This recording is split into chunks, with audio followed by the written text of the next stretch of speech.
Primero que nada, me gustaría que me cuentes por qué decidiste dedicarte al mundo del arte y en base a eso que me cuentes un poco cómo llegaste a efectivamente dedicarte al mundo del arte. Bien. No sé si fue una decisión que tomé un día. No tengo ese registro. Incluso todo mi entorno era bastante propicio a que yo decidiera en el momento en que terminé el secundario empezar a estudiar lo que quisiera. No tenía muchos condicionamientos, ¿viste? Mi familia siempre estuvo como muy abierta a apoyarme en cualquier cosa. Quizás los condicionamientos eran míos, entonces no tenía ni siquiera muy clara la idea en la cabeza de dedicarme al arte. Vengo de un pueblo muy chiquito en Córdoba, de las sierras de Córdoba, en Villa Sardino, y entonces en esos años, hace ya bastantes, era una decisión muy exótica, si se quiere, dedicarse al arte, ¿no? Entonces empecé otras carreras, empecé diseño gráfico, en mi cabeza estaba como medio hacia el costado de lo artístico. Terminé de hacer esa carrera muy corta y pequeña, a la cual nunca me dediqué. Después hice psicología, pero en un punto, y ya pasados varios años, a los, no sé, 25, empecé la carrera de artes ya en Buenos Aires. No fue una decisión, no fue elegir un modo de vida, nunca supe qué iba a ocurrir con esa decisión. Y después, naturalmente, y por cuestiones en que se fueron encadenando, eh, lo convertí en mi modo de vida, lo cual siempre fue una sorpresa, siempre fue, si hubiese tenido en cuenta, o sea, si hubiese sospechado que iba a dedicarme al arte y a vivir del arte y convertir esto en mi profesión, realmente hubiese sido una alegría. Saber esto a los 18, a los 20 años hubiese sido una sorpresa enorme. Y lo vivo en general como una sorpresa. El hecho de haber convertido en profesión esto, en no tener que dedicarme a otras cosas, a otros trabajos, eso para mí es maravilloso, es una bendición, pero y la tengo muy consciente, la tengo muy presente. ¿A qué edad empecé a vivir del arte? A los 30, a grande. A los 30. Hubo 5 años previos de formación académica, de talleres, de probar, de, de recurrir a otros trabajos provisoriamente, hasta que aproximadamente a los 30, 32 años vi con sorpresa, pero no, tampoco fue algo que cayó de golpe milagrosamente. Me dediqué muchísimo a que eso ocurriera. Y bueno, y ocurrió y hasta el día de hoy ocurre. Para mí es algo muy importante en mi vida, es como una pata en mi vida que está cubierta y que me da seguridad y me hace muy feliz. Cuando vos a esa edad empezaste a, digamos, poder vivir o crear eso que te gustaba, o sea, hacer una carrera o tener una profesión sobre eso. ¿Cuál fue, o sea, cómo se te dio? ¿Te empezaste a trabajar en una galería? ¿Expusiste en tal lugar? O sea, ¿cómo fue ese encuentro? Luego de pequeñas exposiciones eh, en las que participaba desde un lugar bastante amateur y ingenuo quizás, ¿viste? Me anotaba, compraba las revistas de arte y me anotaba en cuanto concurso había, sin saber que la mayoría de esos concursos no tienen ningún sentido, que por lo menos acá en Buenos Aires y en esa época había miles de concursos. Las galerías chiquitas hacían concursos solamente para atraer, para cobrar una inscripción. Eran bastante ridículas esas incursiones mías en esas exposiciones. En premios, te daban premios. Bueno, luego de esos intentos fallidos, que no tenían ningún tipo de sentido, sí, a través de dos escultoras amigas, integramos un grupo e hicimos entre los tres una primera exposición del Centro Cultural Borges, que en ese momento era un centro de exposiciones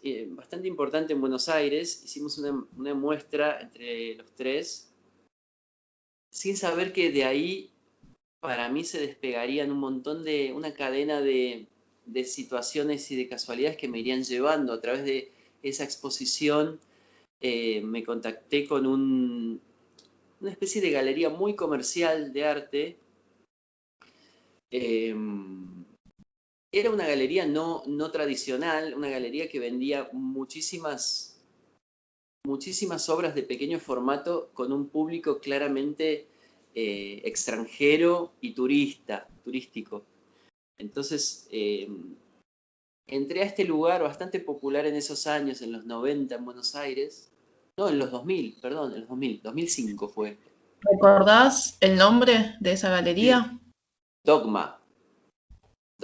Y repito, galería no tradicional. Era como un local de venta de arte masivo en donde yo también me sentí identificado con la imagen que estaba trabajando, una imagen muy amable, y todo lo que se vendía era eso, eran objetos de arte bastante comercializables. Bueno, a través de eso, de lo cual no reniego, porque para mí fue un momento especial y fue muy lindo, me di cuenta que mi obra empezaba a circular y a partir para lugares del mundo, pero que hasta perdí la cuenta. O sea, hay lugares del mundo en donde no tengo registro de que llegaron mis obras y me sigo enterando.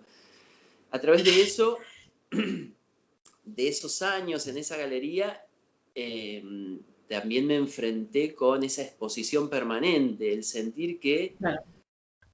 yo estaba en mi casa, pero mi obra estaba permanente y 24 horas expuesta en una mega vidriera en Buenos Aires. Era como estar yo también. Era como estar yo. Y bueno, y ahí se fueron dando a través de ese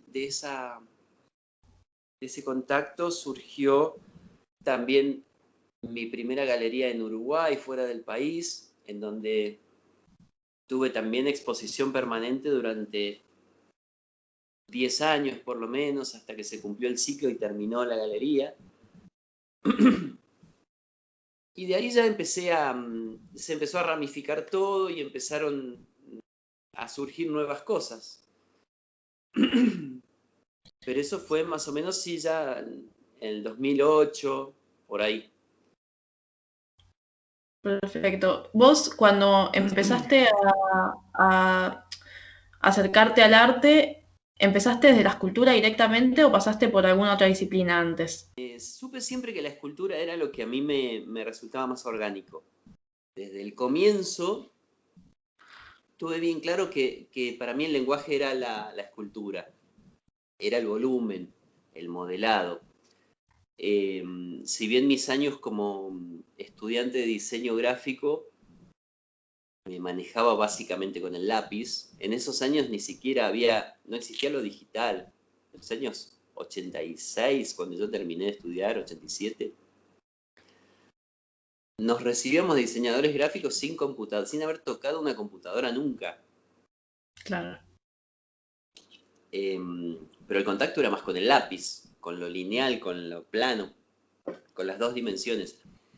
Pero cuando comencé la carrera acá en Bellas Artes, en Buenos Aires, si bien abordás todas las disciplinas o las disciplinas principales, el grabado, el dibujo, la pintura, en lo que yo me sentía cómodo siempre fue la escultura. Absolutamente. Cuando vos exponés en el Borges, ya exponés con la escultura. Sí, con escultura y ya con una imagen no muy diferente a la que tengo hoy, a la que trabajo hoy. Eran una serie de, supongo que 10 esculturas de formato bastante grande para lo que suelo manejar yo. Y también eran exposiciones de alguien era una exposición de alguien que estaba comenzando y trabajaba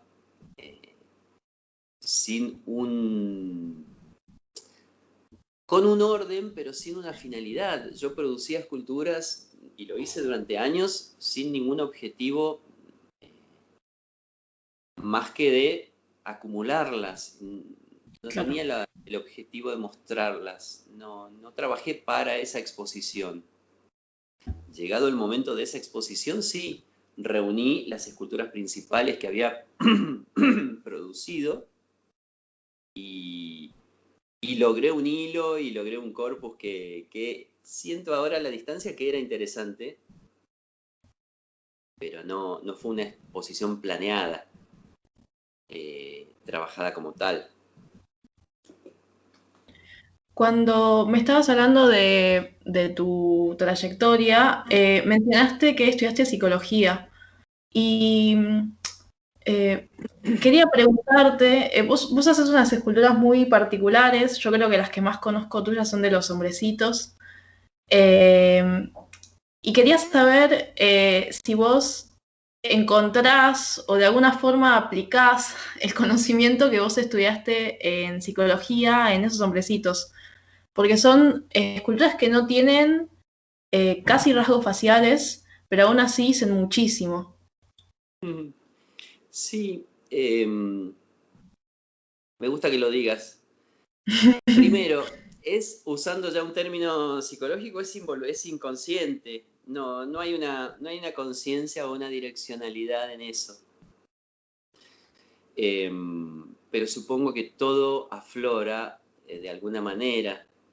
En la obra que yo trabajo, en mis esculturas, seguramente afloran mis años de diseño gráfico, afloran mi amor por el cine, por la música, pero es todo un combo inconsciente. Y sí, ese tipo de esculturas que son las más conocidas y las que más regularmente trabajo y más recurrentemente eh, produzco, no tienen unos rasgos muy, muy definidos en lo facial, pero sí en el cuerpo. Yo creo que la intencionalidad está dada en el cuerpo y esto fue desde siempre. Esto fue desde siempre. Lo que cuentan las esculturas está más dado por el cuerpo que por otra gestualidad, ¿no? Eh, Estas esculturas, o sea, en principio, ¿no? ¿Las hiciste en base a alguien? ¿Tienen alguna referencia real? ¿Tienen nombre? Digamos, ¿cómo es esa parte? mm.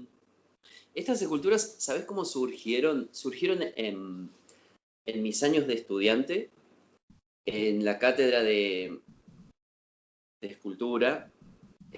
Siempre empezamos trabajando durante por lo menos 2 años seguidos en modelado, con modelo vivo y arcilla.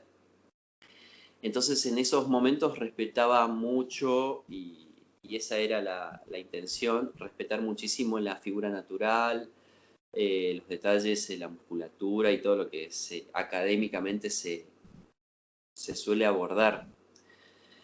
En un momento, en un momento tuvimos que recurrir a otros materiales, la madera y la piedra. Sí. Eso hizo que naturalmente yo fuese limpiando de elementos el objeto y logrando y bueno, intencionalmente abarcando una síntesis que antes no tenía con la arcilla. Siempre me sentí más cómodo con la arcilla, para lo mío es el modelado más que la talla. Cuando por cuestiones académicas tuve que abordar la talla durante varios meses, eh, fueron apareciendo estas figuras más esquemáticas, más geométricas, que en su momento eran muchísimo más estáticas de lo que ahora estoy produciendo. Entonces había una síntesis que yo mismo forcé eh, y con la cual logré resultados que eran interesantes, esculturas muy frías, muy simétricas, muy estáticas. Cuando superada esa prueba y tuve la libertad de volver a la arcilla, me quedé con esa imagen, pero le empecé a dar movimiento, el movimiento que me permitía la arcilla a mí abordar otra intención, pero manteniendo esa síntesis. Entonces creo que esa síntesis la sigo manteniendo a raíz de esa etapa en la formación. De ahí surgieron. Después el nombre, me decís cómo se llaman. Cada escultura tiene nombre nombre individual, son nombres de personas. Pero sí, los hombrecitos, dijiste vos, que es la mayoría de las veces nos referimos a ellos como los hombrecitos, los tipitos, los manolos. Los manolos dicen, en algunos círculos le dicen los manolos, me hace gracia, por mi nombre, obvio. Claro. Y digamos, vos les ponés, bueno, lo que decís, que están basados en personas, las poses o las gesticulaciones que tienen esa escultura particular, ¿tienen relación con esa persona o es independiente, digamos? No, porque no son personas reales, primero, no Ok. tienen referencia a personas reales. Segundo, dentro de esa línea que es más o menos recurrente en mí, hay distintas series. Entonces, para mí hay muchísima diferencia en escalas, en proporciones entre ellos, aunque básicamente es la misma figura, pero yo las tengo bien diferenciadas por series, ¿no? Donde las escalas son distintas, los rasgos faciales tienen otras características, eh, y los nombres no, tienen que ver con eso. Hay una línea que se llama... en un momento tuve cierta fascinación por estos nombres antiguos o en desuso, entonces hay toda una línea de, de personajes, que no es una palabra que yo me guste usar, pero de esculturas que tienen poses como de viejitos o de gente de pueblo, entonces tienen esos nombres medio caídos en desuso, antiguos, como de señor grande, Son juegos internos míos, después por ahí no. A veces yo vendo las esculturas y el destinatario ni le interesa el nombre, ni llega a saber el nombre más que leyendo el certificado. Claro. Pero no le doy tanta importancia a los nombres. Muchas veces he terminado esculturas y he buscado el nombre muy apurado en el momento de publicarlas o de catalogarlas.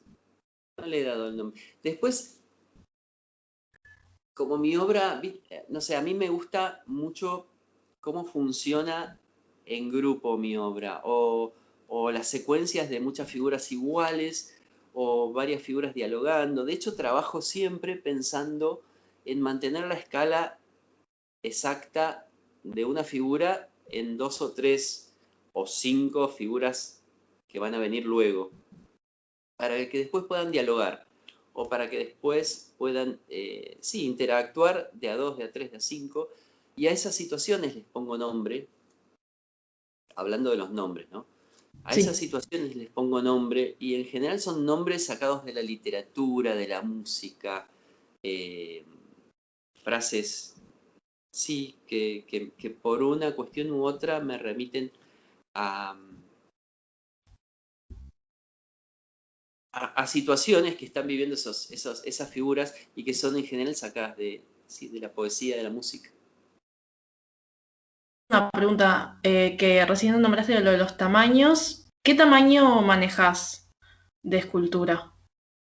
Tengo en ¿Tenés cuanto alguna a... referencia? Sí, hay épocas en las que me gustó y me gusta abordar la miniatura hasta cierto punto, de 17 centímetros de altura, por ejemplo. Tengo esculturas más chiquitas, de 10 centímetros de otros momentos.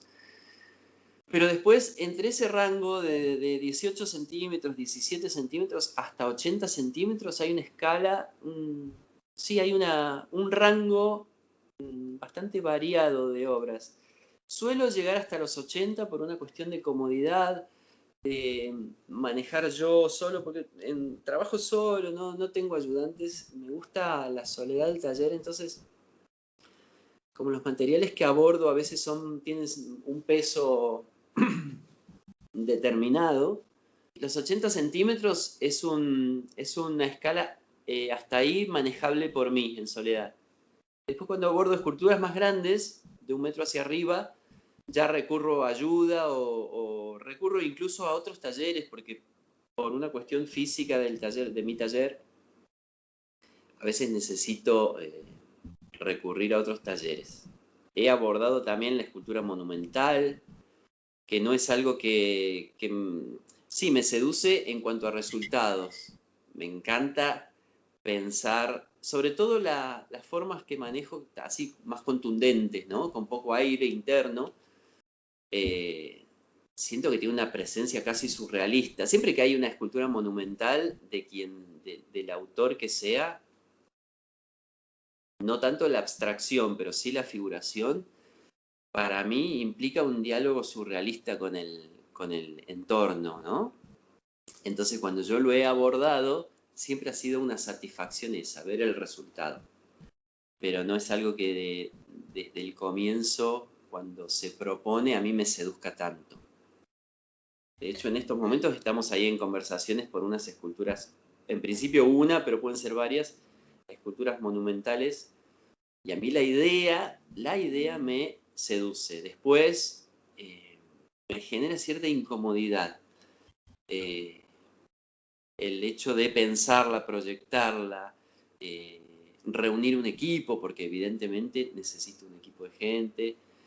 Pero me preguntabas por los tamaños, y sí, yo te podría decir que hasta 80 centímetros es un tamaño que manejo cómodamente y que me gusta abordar. Y antes de pasar te quiero preguntar muchas cosas de tu proceso creativo y algunas que me acabas de hacer que también me surgieron preguntas. Quiero preguntarte, ¿las esculturas estas tienen género? O sea, vos las catalogas, yo veo, o sea, como si fuesen nombres, pero ¿tienen algún género ya que vos pones con antelación? O sea, ¿hay figuras que son femeninas, por ejemplo? Hay, o sea que es un tema re interesante lo que me pasa. Sí, evidentemente son figuras masculinas, la gran mayoría. Tengo figuras femeninas, varias, y son claramente femeninas.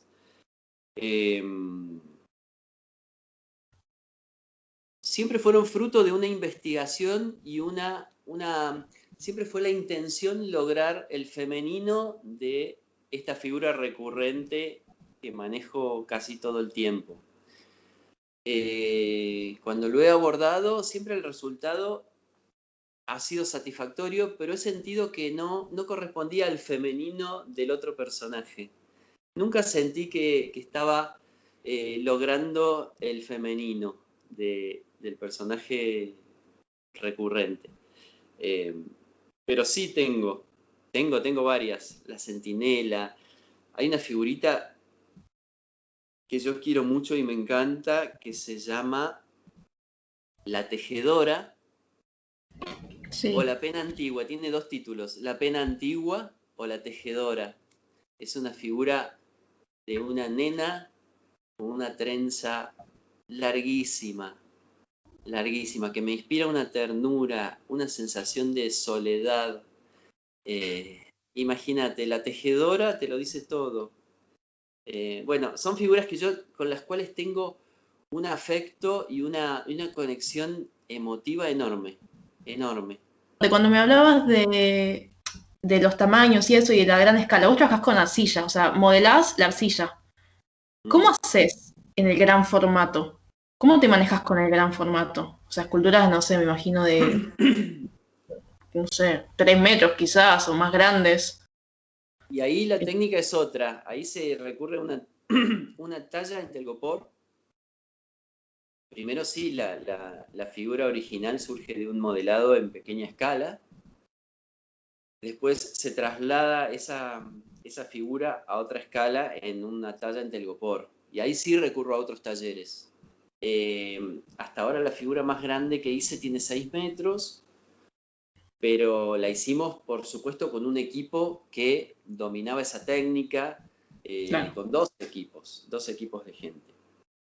Era a raíz de un pedido, la que estamos ahora negociando también es un pedido específico de alguien, de un tercero. Entonces, ahí sí recurro a equipos que dominen esas técnicas, que estructuralmente tengan experiencia en estas grandes escalas. Pero si no, básicamente surge siempre todo de la arcilla.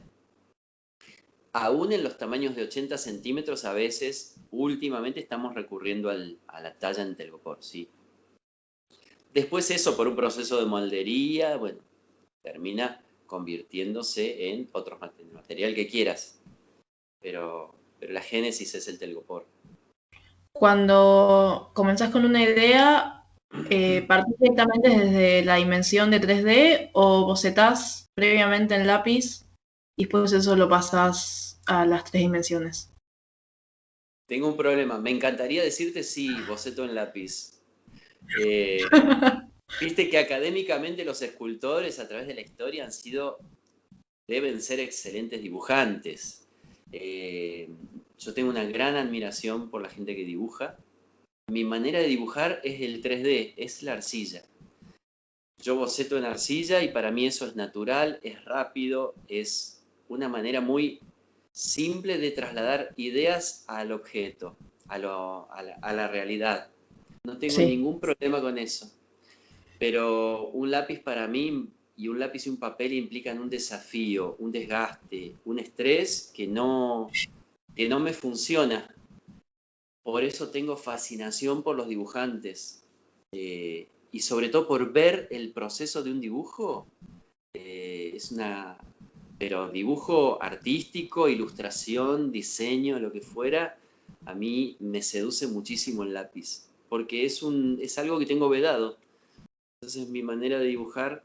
Y tengo una anécdota muy linda que es cuando estaba en lo que hoy es la universidad, donde me formé yo, era la Escuela Pueyrredón de Bellas Artes, hoy es universidad, hoy soy profesor de una cátedra en esta universidad. Bueno, y cuando yo estudiaba dibujo, tuve un profesor que es un artista muy, muy conocido en Argentina, Portillos, Alfredo Portillos, era mi profe de dibujo uno de los años, y yo venía de otros años en donde me había obligado a dibujar, había logrado cierta técnica, ciertos dibujos satisfactorios a fuerza de ejercicio, pero en todo ese año que lo tuve a él, Alfredo Portillos me hizo relajar y me dijo que todo es dibujar, que agarrar un pedazo de arcilla, un bloquecito de madera y un cúter, todo era dibujar. Entonces todo ese año lo dediqué a estudiar dibujo de otra manera, que era tallando yeso, armando ensambles, modelando en plastilina. Todo es dibujar. Él decía, hasta bailar es dibujar, hasta saltar un charco es dibujar. Y eso siempre me quedó a mí. Y por eso mi relación con el dibujo no pasa por el lápiz, pero me encantaría que así fuese. Cuando tenés una idea, ¿partís de algún tipo de referencia? Digamos, ¿cómo surgen las ideas? Mm. Vos sabés que las ideas surgen muchas veces. Primero, hay muchas más ideas que lo que se llega a concretar. Sobre todo enlazándolo con lo que decíamos recién, el lápiz te permite concretar ideas rápido y la escultura lleva un proceso largo. Entonces las ideas se van superponiendo, quedando almacenadas y lo que llega a ver, lo que toma forma física es un porcentaje menor. En general, muchas veces tengo referencias de sacadas del cine, por ejemplo, o de imágenes. A ver cómo te lo explico. Muchas ideas para escultura surgen de cosas que me parece ver en una película o que me parece imaginar a través de una canción.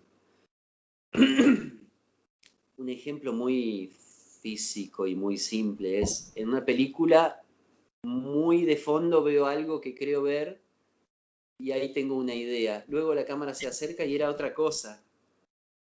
Pero la idea sale de ese tipo de imágenes. Y como te decía, muy pocas se llegan a concretar, porque si bien mi manera de modelar es muy rápida, después hay un proceso tan largo de moldería, de ejecución, que lleva días y días el proceso. Entonces, la creación en sí se da con la arcilla, en ese rato, en esas horas que estoy con la arcilla. Todo lo que viene después es técnica y es resolver algo que ya fue creado, entre comillas. Siempre la palabra creación surge como, me suena como rimbombante, como pretenciosa, ¿viste? Pero apareció la forma, se plasmó la idea y después viene un proceso largo de molde de un estilo, vaciado en un material, otro molde para la misma escultura. Es todo un proceso largo que tiene más que ver con el oficio.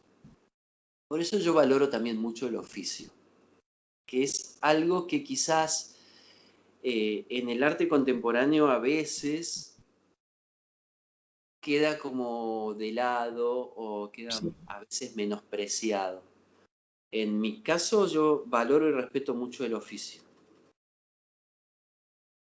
¿Cuánto tiempo aproximadamente tardás entre que creas una, o sea, se te ocurre una idea hasta que ves el resultado final de la Y escultura, ¿no? Ya terminada. sí, pueden transcurrir 4, 5, 6 semanas, pero por lo mismo que te dije, a veces hay semanas enteras en donde estoy esperando que se resuelva un molde, que a veces hay moldes en fibra de vidrio que los derivo a otros talleres, porque es un material bastante tóxico y la gente que lo labura está capacitada técnicamente o tiene espacios que admiten ese tipo de materiales. Mi espacio no lo admite. Mis problemas por ahí respiratorios no hacen que esos materiales no sean los ideales. Entonces hay semanas muertas en donde simplemente estoy esperando que se resuelva técnicamente un molde. Por eso yo trabajo en paralelo un montón de obras. Si vos me decís qué Claro. estoy haciendo hoy, no sé, tengo que agarrar un papel y lápiz y decirte todo lo que estoy haciendo. Porque gran parte del trabajo también es cumplir con encargos sobre obras que ya tengo y que hay que terminar. Es todo en paralelo. Pero te diría un proceso completo de una escultura, si todo sale bien, pueden ser 5 o 6 semanas. Una escultura nueva. ¿Qué es lo que te atrae de la síntesis en tu obra? Me gusta desprenderme de lo innecesario, de lo que no aporta. Me atrae más o menos lo que creo que dijimos, con la menor cantidad de recursos, contar una idea o una historia. Y lo llevo a muchas áreas en la vida. Yo creo que aplico esa síntesis en muchas cosas que no tienen nada que ver con el arte, o sí, no sé, en cocinar, en la ropa, en diseñar cierto rincón de mi casa.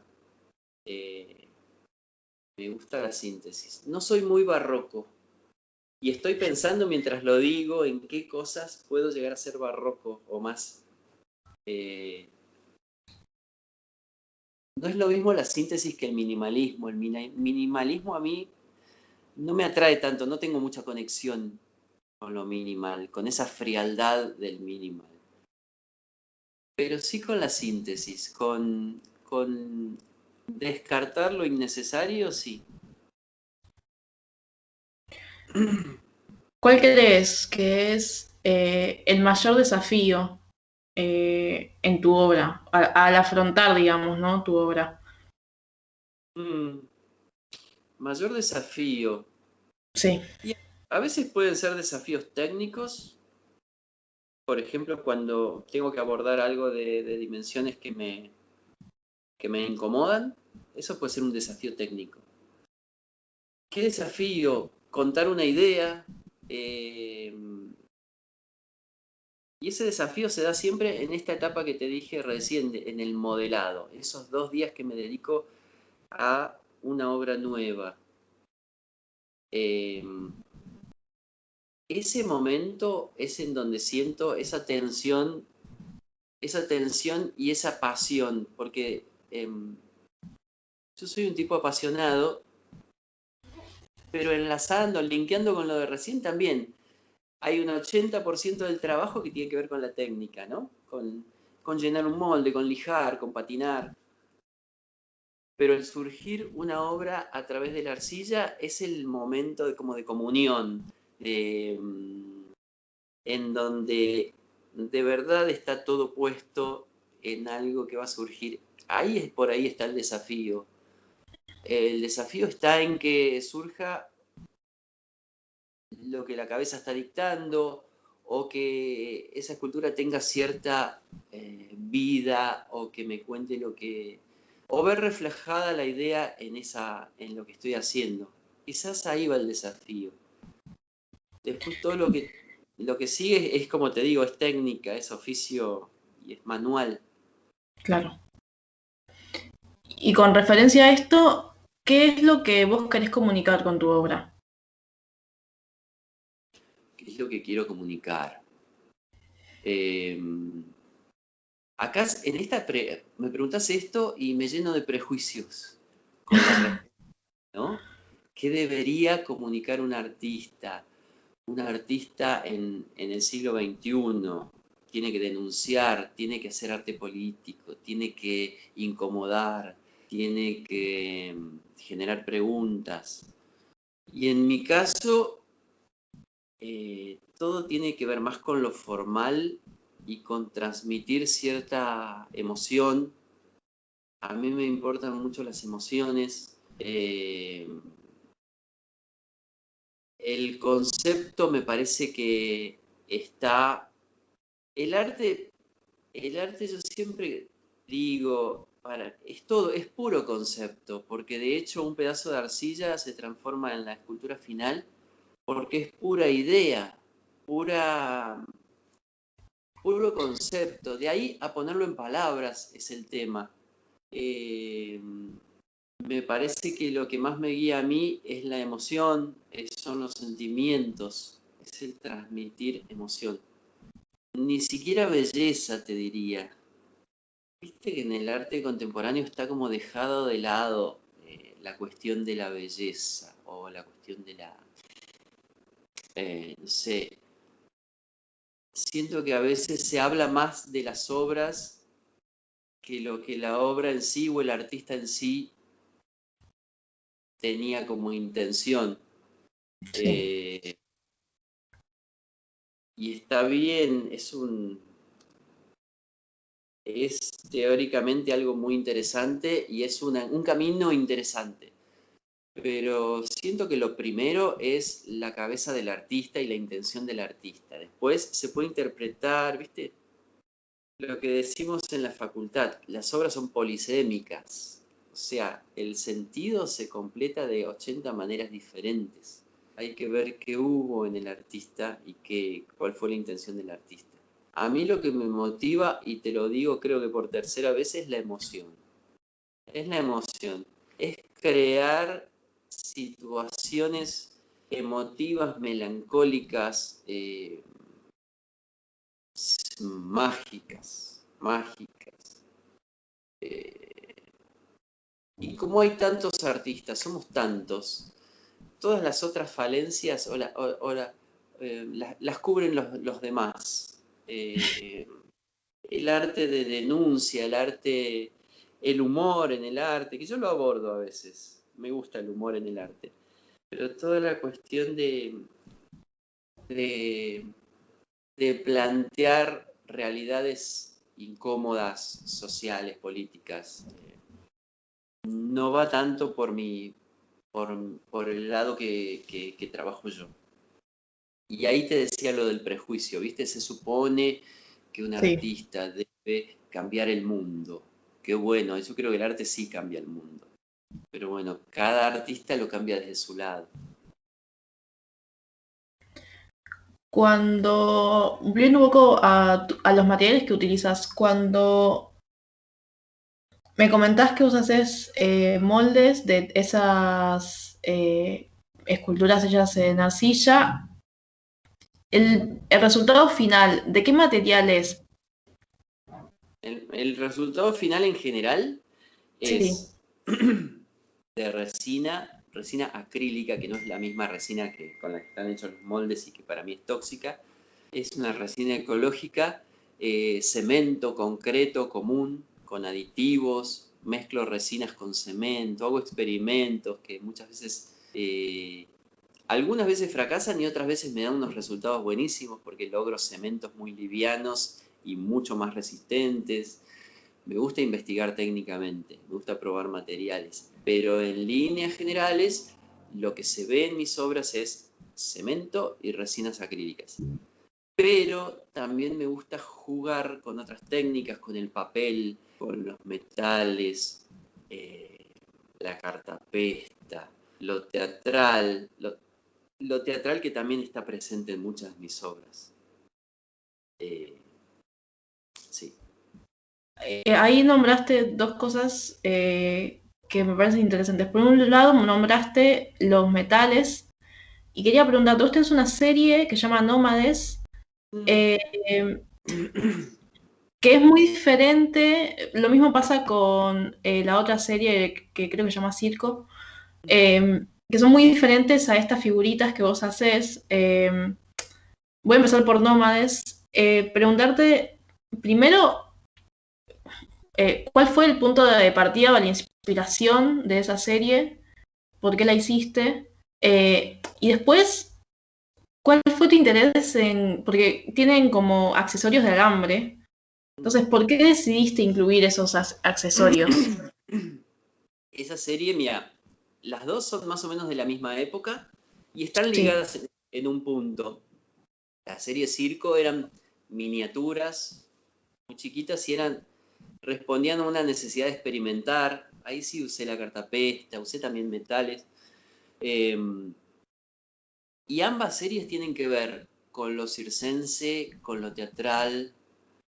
En el caso de Nómades, fue una etapa corta de un par de años en donde, por cuestiones externas y por ciertas rupturas y quiebres míos, me sumergí en esta experimentación y me propuse romper esta pureza, limpieza, ingenuidad que se ve en la línea general de las esculturas mías. Sí. Y ahí incluí los metales oxidados que implican hacen referencias claras a cierta violencia, ¿no?, en el material, a cierta impureza, el óxido. La serie Nómades también surgió de una referencia literaria, una frase en un libro: el mundo se ha movido. Ese quiebre, ¿viste? Esa linealidad, esa cosa lineal y estática y placentera que a veces se ve quebrada y todo se transforma, el mundo se movió. ¿Y de qué manera lo plasmamos de qué manera lo plasmé en la obra? Era crear estos seres, los nómades, que iban de un lugar hacia otro arrastrando estos metales y esta impureza y este óxido y esta teatralidad. Hasta en la serie de fotos que hice, pues las hice yo mismo con mis poquísimos recursos técnicos. Yo no soy fotógrafo, pero el registro que quedó fueron fotos casi todas mías. De hecho, esas series desaparecieron de mi taller, se vendió toda la serie. También se expuso en la Universidad de La Matanza la serie Nómades, que eran unas cabezas como clavadas en lanzas, que ni siquiera sé si hay registros de esa muestra, pero creo que eran 13 cabezas. Como una cuestión atávica y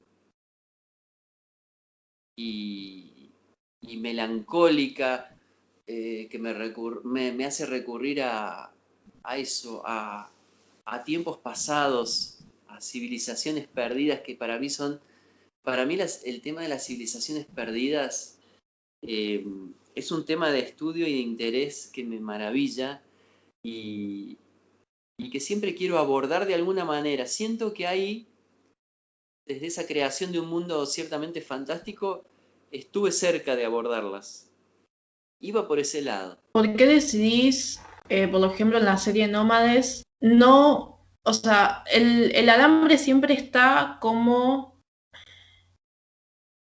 accesorio, como independiente a o sea, si bien forma parte de esa escultura, está como material individual, vamos a decirlo así. Sí. ¿Por qué decidís mantenerlo así como material individual y no como quizás hasta incrustarlo en el molde original? No sé si me explico. Entiendo perfecto, sí, entiendo. Entiendo, no me lo había planteado, pero ahora que me lo preguntás, noto que eran intervenciones sobre la misma escultura que yo venía haciendo. O sea, yo tomé la figura que venía haciendo y que manejaba en esa etapa anterior, ese mundo que te digo sin grandes tensiones, y la mantuve. Tomé las cabezas y las intervine con estos elementos. Mira qué bueno lo que me dijiste. Porque son intervenciones. Podrías arrancar esos elementos y la cabeza sigue estando provista de... La teatralidad está dada por esa intervención. Es verdad. Quizás era una necesidad de mantener cierto resabio de ese mundo estático y en paz y romperlo, ¿no? A lo mejor va por ese lado. Luego de hacer esas dos series, ¿volviste a hacer alguna otra así como serie de esculturas, así un poquito, digamos, más radicales, como introduciendo otros elementos? Mm, sí, sí, lo hice, pero siempre, a raíz de lo que hablamos recién, siempre fue interviniendo las mismas formas. Y acá entró la cartapesta, entraron las maderas de descarte, maderas nada nobles y de cartapesta.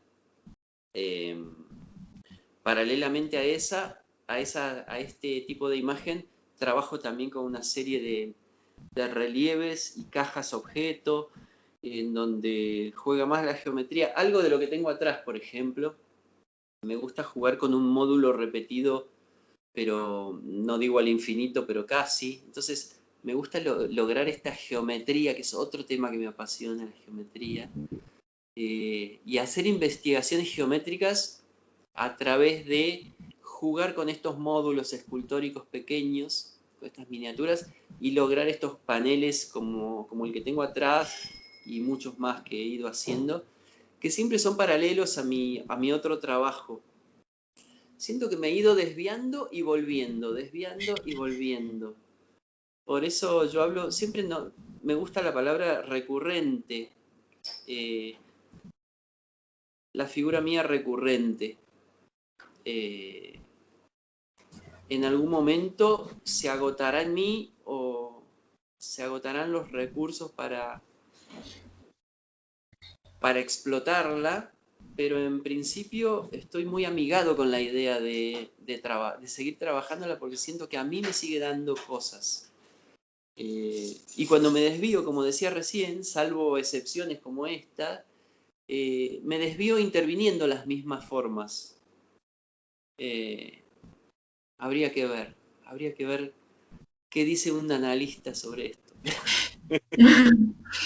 Quería preguntarte, de los paneles que tenés atrás, digamos, esos, no sé cómo decirlo, como esos más como en 2D, no 2D, pero digo, es más como se va para el campo quizás sale un poco de la escultura, digamos.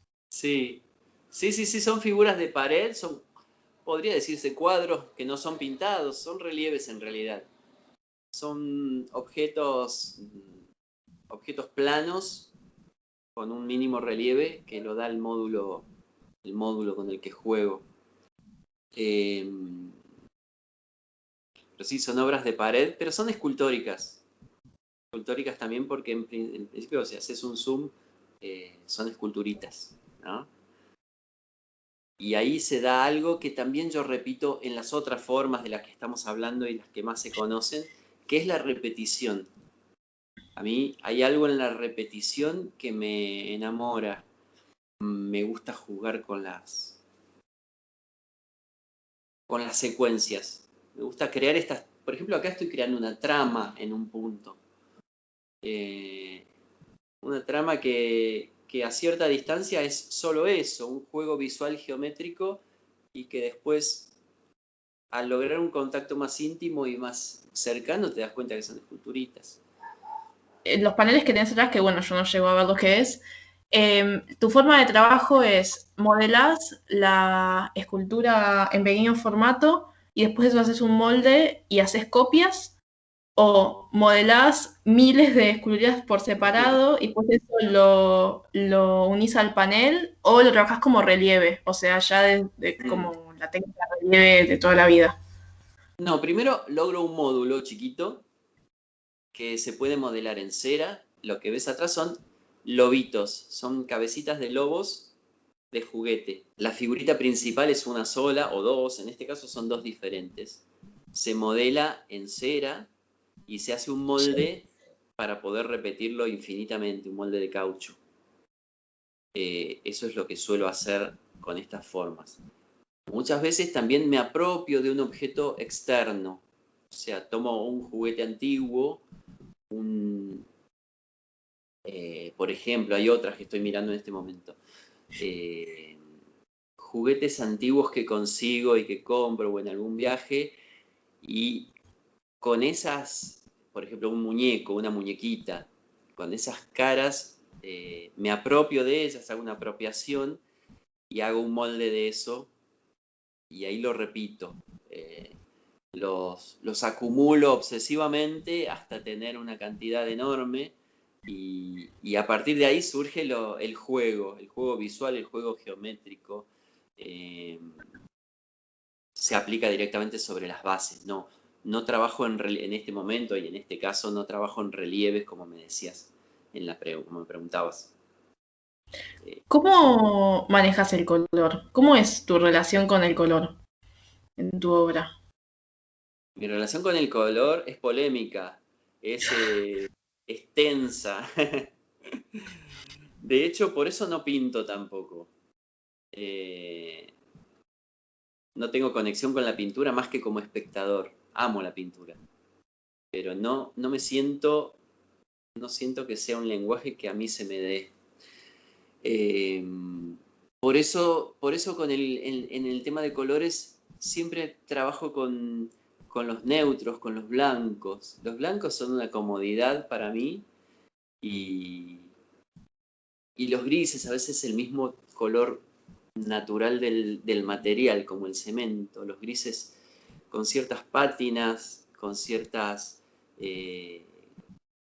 agregados de color, pero muy tranquilos.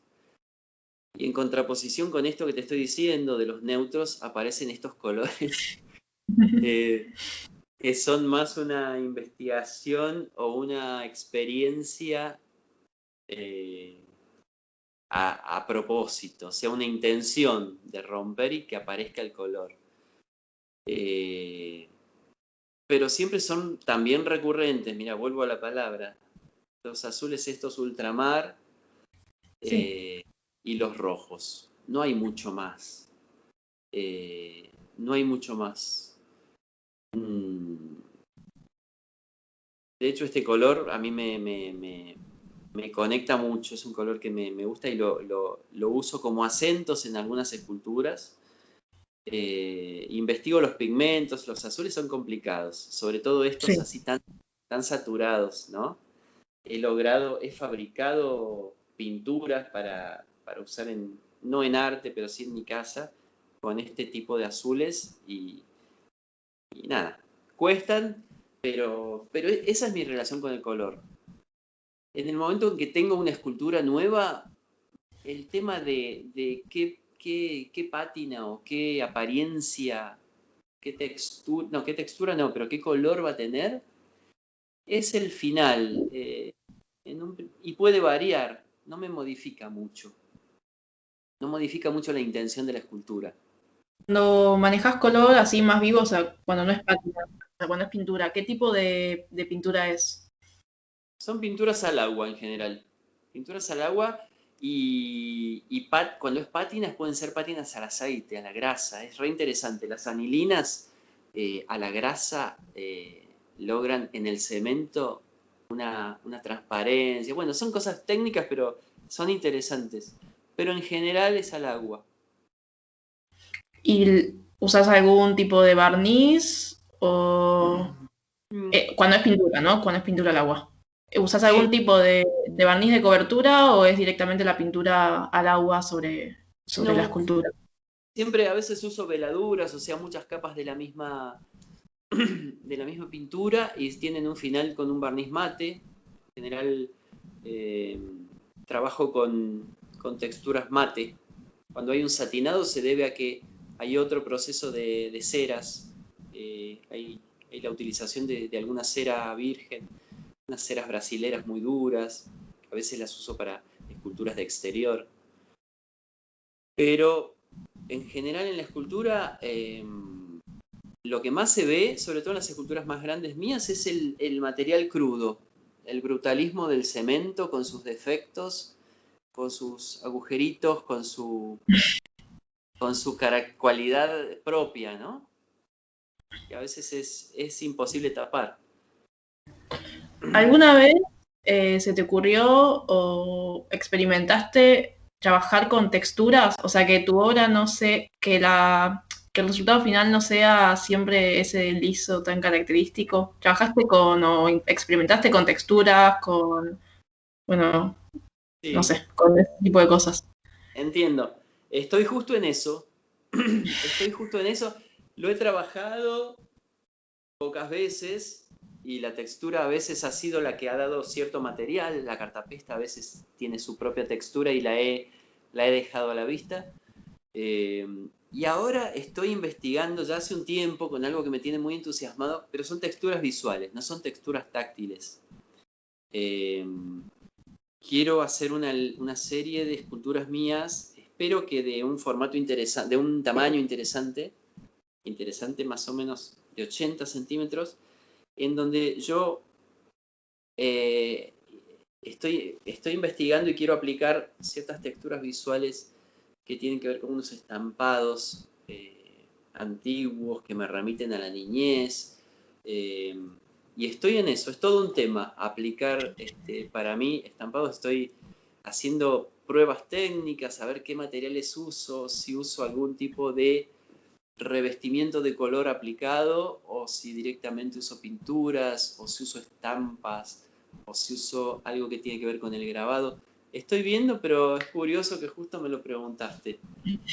Pero son texturas visuales, no son táctiles. Perfecto.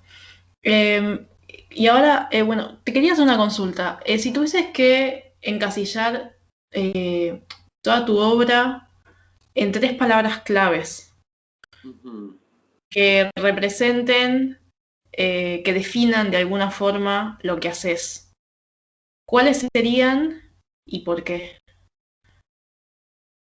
Mira, lo primero que se me ocurre es silencio, porque siempre percibo eso en muchas esculturas, pero en las mías, básicamente. Silencio. Silencio, pero un silencio melancólico, hermoso, ¿no? Silencio sería. No tengo demasiada explicación para eso. Ingenuidad, que es lo obvio. Ingenuidad es lo que creo que si le preguntás a cualquiera que vea mi obra puede surgir la expresión, la palabra ingenuidad. Hay cierta cosa infantil, eh, cierta cosa amable que da la ingenuidad, ¿no?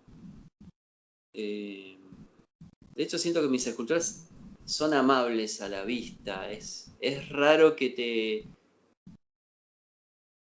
mi obra o mis esculturas choquen o generen desagrado. En general, te pueden resultar indiferentes, puede ser, pero tienen que ver con cierta amabilidad. Y la tercera palabra, ahí estoy pensándola. Estoy pensándola. Eh, Puede ser melancolía, que ya lo dije de pasada. Puede ser melancolía. Melancolía porque me remiten siempre a cuestiones de la infancia, me remiten temas mucho más arcaicos que la infancia, a veces, ciertas obras. Ciertos mundos, como también hablamos, esos mundos perdidos, de los que nunca vamos a saber realmente qué misterios ocultaban. Sin embargo, vos ves mi obra y no te remite directamente a eso. Pero hay cierto espíritu de eso que yo creo que reflejo. Misterio puede ser. Y hablando de obras de otros artistas, ¿de qué artista te gustaría tener una obra y por qué esa elección? Uy, mirá, eh, yo te puedo contestar y te voy a dar un montón de nombres si querés. Y no son las grandes, o sea, no son los primerísimos maestros súper populares del arte mundial. Son artistas geniales de un perfil un poquito más bajo. A mí me encanta un pintor canadiense que se llama Daniel Berkeley. Yo tendría una pintura de Daniel Berkeley. Trabaja mucho con situaciones muy teatrales, con mucho erotismo. No sé, su pintura a mí me encanta, Daniel Berkeley. Después hay escultores, hay un escultor de Guatemala que se llama Max Leiva, que es conocido, obviamente, pero no son las figuras súper populares que uno las nombra y todo el mundo no es botero. Sí, se conoce. Max Leiva es un escultor que a mí me fascina y trabaja también grupos de personas en actitudes que cuentan, que en eso me siento emparentado, que cuentan una historia silenciosa. Max Leiva, descubrí hace muy pocos días un ilustrador de Zaragoza que se llama Oscar San Martín Vargas. Ilustra, bueno, trabaja con una editorial, pero además hace unos dibujos que remiten a una magia antigua, casi victoriana, y hace dioramas, hace esculturitas llenas de magia que también, si vos decís, a lo mejor se emparentan de alguna manera con cierta cosa circense de lo mío. Y bueno, en Argentina está Marcia Schwartz, como grandes, León Ferrari, bueno, hay tantísimos, que es como obvio decir León Ferrari, Marcia Schwartz, y te podrían dar 10 más, 20 más. León, qué sé yo, bueno, Ennio Iommi, bueno, Yuyo Noé, pero es como lo obvio, lo obvio. Me gusta investigar y para eso, para mí, lo digital y las redes son maravillosas para descubrir y conectarse con un montón de arte emergente que nos es familiar y nos emparenta. Hay un español que se llama Efraín Rodríguez que trabaja, que también yo quisiera tener acá una escultura de Efraín Rodríguez, que trabaja la madera de una manera que, que hace hablar a un pedazo de madera. Es maravilloso. Bueno, los más conocidos, que es Manolo Valdés, como escultor en España. ¿A qué espacio sentís que pertenece tu obra, digamos, dentro de los sistemas del arte, Mm, tanto a nivel Argentina como a nivel resto del mundo? bien, entiendo, creo que entiendo. Eh, mi obra pertenece a cierto circuito, a lo mejor esa es la palabra que me aparece. Un circuito que tiene que ver con... siento que mis obras están presentes en mi país, en un circuito de bastante bajo perfil.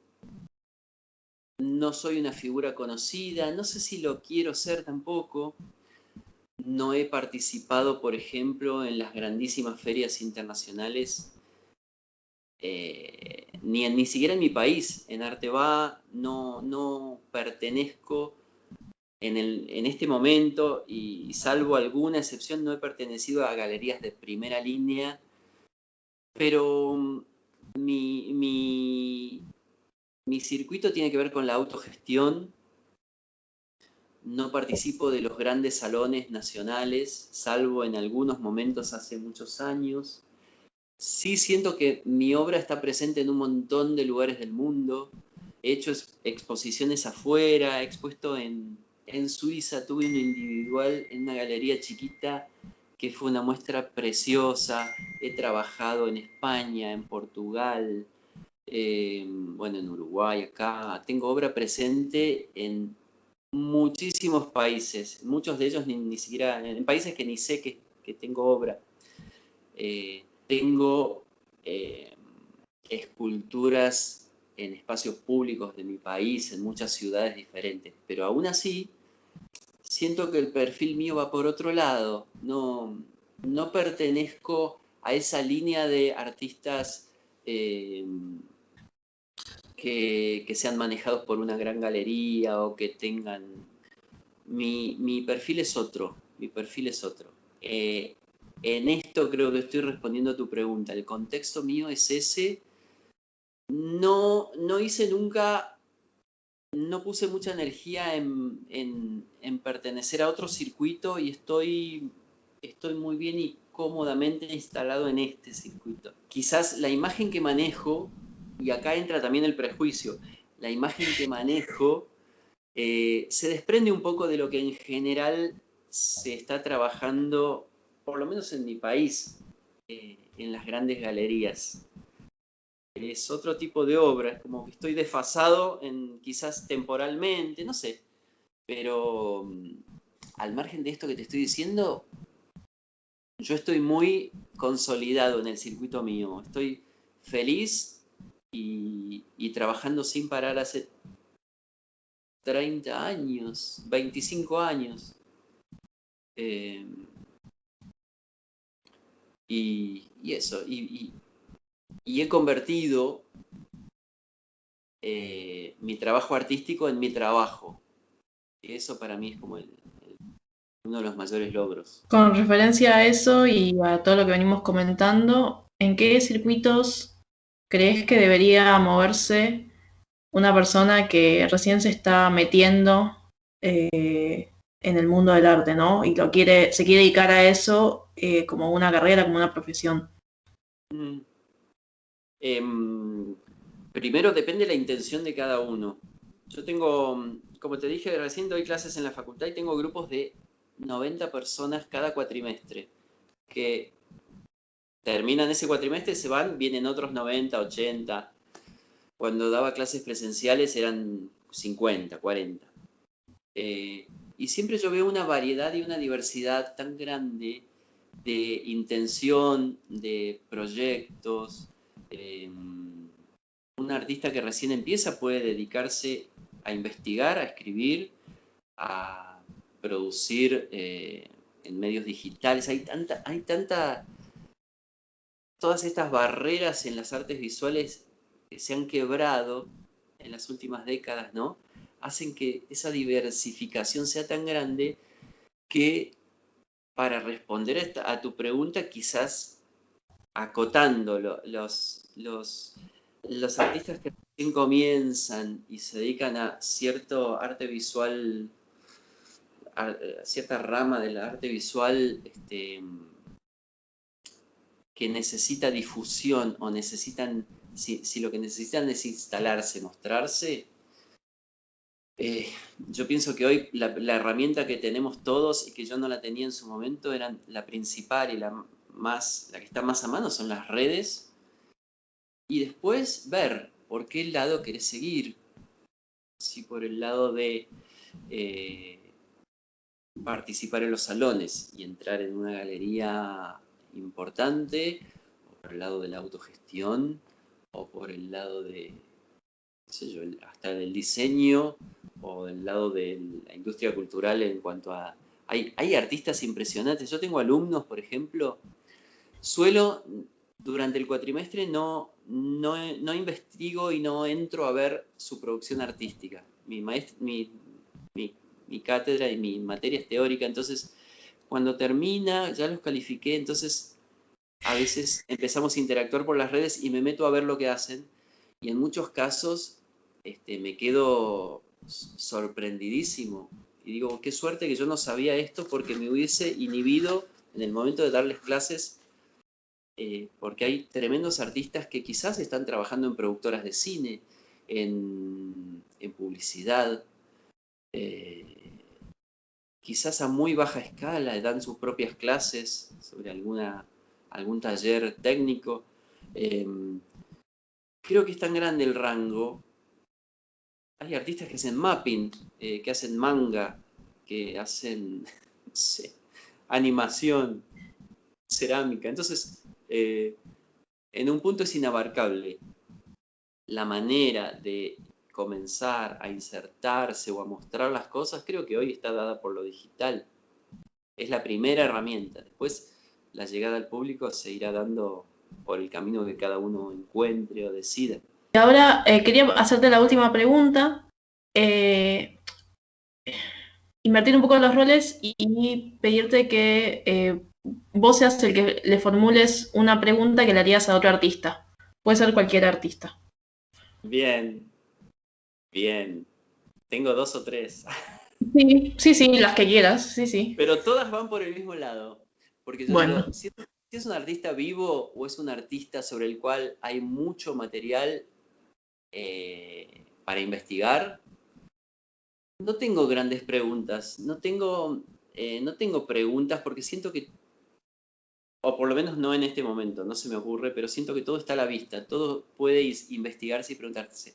Pero yo, por ejemplo, estuve pensando en esto y digo, yo moriría por saber, por ejemplo, por preguntarle al anónimo que hizo en Cusco la piedra de los 11 ángulos. La pregunta sería ¿cómo? Nada más. ¿Cómo? O le preguntaría al que proyectó el Coloso de Rodas cómo era realmente el Coloso de Rodas, qué dimensiones tenía, cómo era. O sea, hay cosas que se han perdido para siempre y que han sido traídas a la memoria y traídas a la actualidad por grabados y dibujos tan disímiles y tantas interpretaciones, ¿no? ¿Cómo era la cabeza original de la esfinge? ¿Era esa o era otra? Estas cosas a mí, esas son las preguntas que para mí son, que me vuelven loco. O sea, son preguntas sin respuesta, que no la van a tener nunca a la respuesta. Preguntas a artistas que tenemos ahora a mano, les podemos hacer miles. O investigar y ver la respuesta. un artista que te guste, que nunca hayas podido conversar con él, ¿quién sería y qué preguntas se te ocurren ahora en este momento que te gustaría hacerle a esa persona? ¿Un artista vivo? Sí, Un artista vivo. A ver, pero ¿y qué le podría preguntar? ¿Qué le podría preguntar? ¿Qué le podría preguntar, por ejemplo? A un artista callejero de Buenos Aires que me gusta, No Soy Tutanka, ¿lo conoces? sí. ¿Qué le podría preguntar a No Soy Tutanka? Le preguntaría cómo surge la idea, o sea, cómo esa acidez y esa ironía se presenta de golpe. Le preguntaría a un artista gráfico, a Tute, le preguntaría, ¿cómo aparece? Que son preguntas estúpidas, obviamente, ya se las deben haber preguntado y si busco debe estar la respuesta. ¿Por qué la genialidad? Le preguntaría a Liniers cosas, miles.